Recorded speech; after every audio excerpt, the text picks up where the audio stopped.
L'Élysée reçoit un criminel de guerre. Mercredi, Emmanuel Macron s'est entretenu avec l'ancien chef de l'armée de libération du Kosovo, Hashim Thaçi. Une rencontre qui soulève bon nombre d'interrogations alors que la situation du pays reste en suspens. Thibaut Bastide. Paris déroule le tapis rouge pour un terroriste. Voilà comment on pourrait qualifier la venue du président autoproclamé du Kosovo, Hashim Thaçi.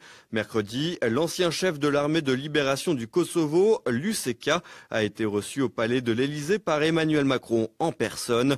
Une visite loin de faire l'unanimité.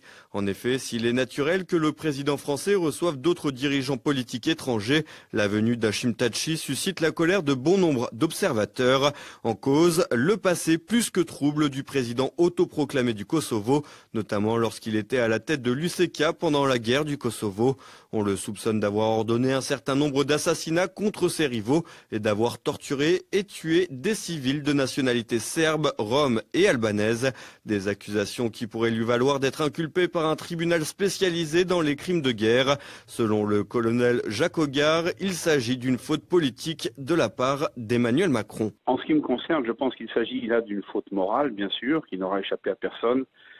Fraterniser avec un criminel de guerre qui est poursuivi, qui fait aujourd'hui l'objet d'une procédure judiciaire de l'Union européenne elle-même, pour crime de guerre, pour trafic d'organes en particulier, dans lequel il est impliqué, personnellement, m'apparaît être une faute morale, mais pas seulement une faute morale, c'est une faute politique.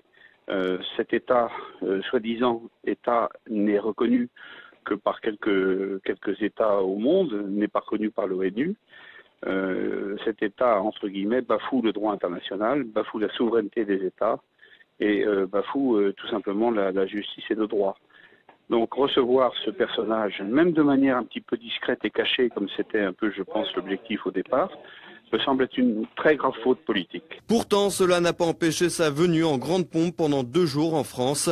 Après avoir rencontré Emmanuel Macron, avec qui les échanges se sont très bien passés si l'on en croit les messages publiés sur le réseau social Twitter, Hashim Thaçi doit également participer ce jeudi soir à une discussion sur les défis et les opportunités du Kosovo. Un événement qui se déroule à l'Académie diplomatique internationale en présence de l'ancien ministre des Affaires étrangères, Bernard Kouchner.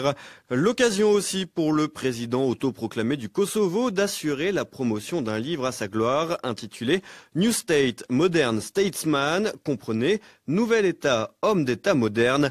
Mais la mascarade ne s'arrête pas là puisqu'Emmanuel Macron a à son tour accepté une invitation à se rendre au Kosovo, promettant que la France continuera à soutenir la voie européenne du pays non reconnu par un certain nombre de membres de l'Union européenne.